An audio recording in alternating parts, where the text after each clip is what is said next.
الحمد لله رب العالمين والصلاة والسلام على أشرف الأنبياء والمرسلين نبينا محمد وعلى آله وصحبه أجمعين. قال الله تعالى: واستعينوا بالصبر والصلاة إن الله مع الصابرين. برادران اسلام، دینی اور ملی بھائیوں، دوستوں اور ساتھیوں، یہ بات تمام مسلمانوں کو معلوم ہونی چاہیے کہ اللہ رب العالمین کی تقدیر پر صبر ایمان کا حصہ ہے، اور صبر پر اللہ رب العالمین اجر عطا فرماتا ہے، اور اللہ رب العالمین کے فیصلے پر ناراضگی کا اظہار کبھی بھی نہیں کرنا چاہیے، بلکہ اللہ رب العالمین پر توکل اور بھروسہ کرنا چاہیے. رب کائنات نے ارشاد فرمایا: ما اصاب من مصیبت الا باذن اللہ، سورۃ التغابن آیت نمبر 11. جب بھی کوئی مصیبت آتی ہے تو حکم الہی سے آتی ہے، یعنی اللہ رب العالمین کی مشیت، اللہ رب العالمین کی حکمت اور اللہ رب العالمین کے حکم سے مصیبتیں آتی ہیں. وَمَن يُؤْمِن بِاللَّهِ يَهْدِ قَلْبَهُ، اور جو اللہ رب العالمین پر ایمان رکھتا ہے اس کے دل کو اطمینان اور سکون نصیب ہوتا ہے. یعنی جس کو بھی مصیبت پہنچے اور وہ یہ یقین کر لے کہ یہ اللہ رب العالمین کے فیصلے سے، اللہ رب العالمین ہی کے حکم سے ہے، اور اس پر صبر کرے اور اجر کی امید رکھے اور اللہ رب العالمین کے قضاء اور قدر پہ سرنڈر کر جائے، تو اللہ رب العالمین اس کے دل کو سکون اور اطمینان نصیب فرماتا ہے، اور اللہ رب العالمین اس کا نعم البدل عطا فرماتا ہے، اور اللہ رب العالمین اس کو اس سے کہیں زیادہ دیتا ہے، اس سے کہیں زیادہ دیتا ہے. آپ انبیاء علیہ الصلوۃ والتسلیم کی تاریخ کو الٹ کر کے دیکھ لیں، آپ کو معلوم ہوگا کہ یہ دنیا مصیبتوں سے خالی نہیں. رنج ہے، غم ہے، الم ہے، تکلیف ہے، تمام تر چیزیں اس دنیا میں ہیں، لیکن اطمینان اسی بندے کو حاصل ہوتا ہے جو اللہ رب العالمین کے فیصلے پر راضی ہوتا ہے، چاہے ہنسی کا موقع ہو، چاہے خوشی کا موقع ہو، چاہے غم کا موقع ہو، چاہے رنج کا موقع ہو، چاہے الم کا موقع ہو. ہر حال میں کیا کہتا ہے مومن بندہ؟ وَلَنَبْلُوَنَّكُمْ بِشَيْءٍ مِّنَ الْخَوْفِ وَالْجُوعِ وَنَقْصٍ مِّنَ الْأَمْوَالِ وَالْأَنفُسِ وَالثَّمَرَاتِ وَبَشِّرِ الصَّابِرِينَ. صبر کرنے والوں کو بشارت سنا دیجیے آپ.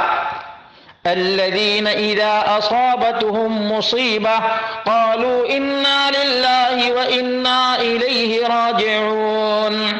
جب بھی مومن کو مصیبت پہنچتی ہے، تکلیف ہوتی ہے، تو مومنین، صادقین، کاملین، صابرین کیا کہتے ہیں؟ انا للہ وانا الیہ راجعون. ہم تو اللہ رب العالمین ہی کے ہیں اور ہمیں اسی کے پاس جانا ہے. پھر اللہ رب العالمین کا انعام کیا ہوتا ہے؟ اولئک علیہم صلوات من ربہم ورحمہ واولئک هم المہتدون. ایسے لوگوں کے اوپر اللہ رب العالمین کی رحمتوں کی بارش ہوتی ہے. فرشتوں کے پاس اللہ رب العالمین صبر کرنے والوں کا تذکرہ کرتا ہے، اور اللہ رب العالمین کی طرف سے ہدایت کی سرٹیفکیٹ اللہ رب العالمین عطا فرماتا ہے. اللہ اکبر. میرے بھائیو، دوستوں اور ساتھیوں، غور کرو ان باتوں پر اور دیکھو انبیاء علیہ الصلوۃ والتسلیم کی زندگی کو، تو ایمان تازہ ہو جائے گا.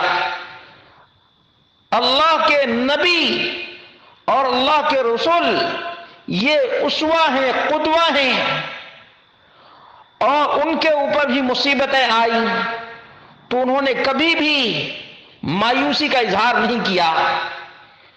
اس کی ایک مثال آپ دیکھ لیجئے کہ یعقوب علیہ السلام ہیں.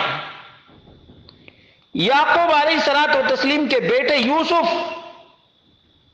چہیتے بیٹے، لاڈلے بیٹے، چھوٹے بیٹے،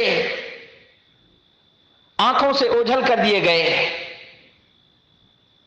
اور اس کے باوجود مایوس نہیں، اپنے دیگر بیٹوں سے کہتے ہیں یا بنی اذهبوا فتحسسوا من یوسف واخیہ ولا تیأسوا من روح اللہ، بیٹو تم سب کے سب جاؤ تلاش کرو یوسف اور اس کے بھائی کو،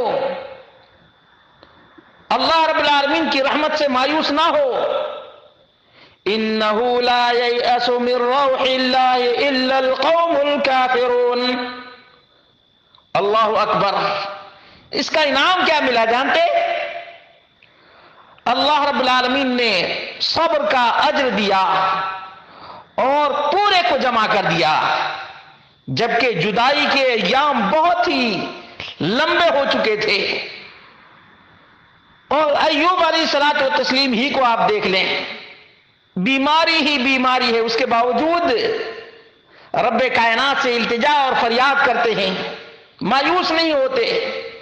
وَأَيُّوبَ إِذْ نَادَىٰ رَبَّهُ أَنِّي مَسَّنِيَ الضُّرُّ وَأَنتَ أَرْحَمُ الرَّاحِمِينَ۔ یاد کرو ایوب کو جب انہوں نے اپنے پروردگار کو پکارا۔ انبیاء، صالحاء، مومنین، کاملین ہر حال میں رب ہی کو پکارتے ہیں،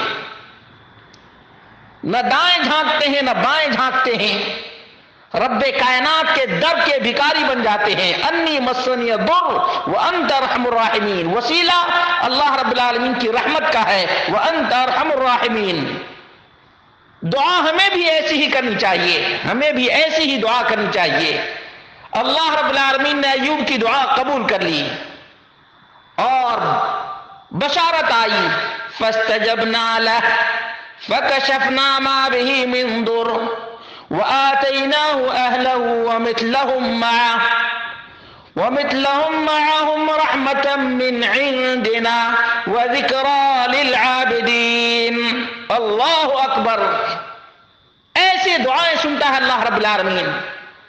نوح علیہ الصلوۃ والتسلیم ہی کو دیکھ لیں، اللہ رب العالمین سے انہوں نے التجا اور فریاد کیا، اللہ رب العالمین نے سن لیا، ان کی قوم کو، مشرک کو ہلاک کر دیا اور نوح کو اور ان کے ماننے والوں کو نجات عطا فرمائی۔ ابراہیم علیہ الصلوۃ والتسلیم کو دیکھ لیجئے، کفار مشرکین نے آگ میں ڈال دیا، نار میں ڈالا، رب کائنات نے نار کو گلے گلزار بنا دیا۔ ابراہیم علیہ الصلوۃ والتسلیم کو امتحان اور آزمائش میں مبتلا کیا، اللہ رب العالمین نے بیٹے کے بدلے دمبا عطا فرمایا۔ موسیٰ علیہ الصلوۃ والتسلیم کی تاریخ آپ دیکھیں کہ فرعون نے کتنا ظلم کیا، موسیٰ علیہ الصلوۃ والتسلیم نے 40 سالوں تک صبر کیا، دعا کرتے رہے، آخر فرعون کے ماننے والوں کو اللہ رب العالمین نے ہلاک کر دیا۔ یونس علیہ الصلوۃ والتسلیم کو دیکھیں، کس طرح سے آزمائے گئے اور پھر کس طرح سے اللہ رب العالمین نے نجات عطا فرمائی۔ عیسیٰ علیہ الصلوۃ والتسلیم کے ساتھ کتنا ظلم ہوا، عیسیٰ علیہ الصلوۃ والتسلیم کو اللہ رب العالمین نے زندہ اٹھا لیا۔ محمد رسول اللہ صلی اللہ علیہ وسلم کو آپ دیکھ لیجئے، غار میں پناہ لینا پڑا اور مکہ چھوڑنا پڑا۔ بدر کے موقع پر جو کچھ آپ کے ساتھ کیا گیا، غزوہ حنین میں جو کچھ کیا گیا، غزوہ احزاب کے موقع پر جو کچھ کیا گیا، وہ سب تاریخ کے اوراق میں اور سیرت کی کتب میں موجود ہیں۔ اللہ کے رسول صلی اللہ علیہ وسلم رب کائنات سے التجا اور فریاد کرتے تھے، اللہ رب العالمین نجات عطا کرتا تھا۔ وہی نجات دینے والا ہے، وہی اجر دینے والا ہے، اور وہی قلبی سکون عطا کرنے والا ہے۔